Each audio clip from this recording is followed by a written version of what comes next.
ஆகும் அடையாளம் காட்டும் பொய்யே சொல்லாதது. காவலரே வேஷமிட்டால் கள்வர்களும் வேற்றுருவில் கண்முன்னே தோடுவது சாத்தியமே. காத்திருந்து கள்வருக்கு கைவிலங்கு கூட்டிவிடும் கண்ணுக்கு தோடாத சத்தியமே.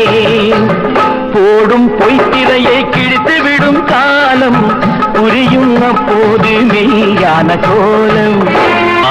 பொன்பொருளை கண்டவுடன் வந்த வழி மறந்துவிட்டு கண்மூடி போகிறவர் போகட்டுமே.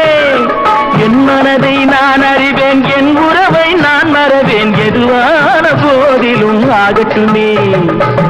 நன்றி மறவாத நல்ல மனம் போதும், என்றும் அதுவே என் மூலதனம் ஆகும். வணக்கம் இவர்ஸ். மக்கள் திலகம் எம்ஜிஆர் அவர்களின் மாபெரும் வெற்றி திரைப்படங்கள்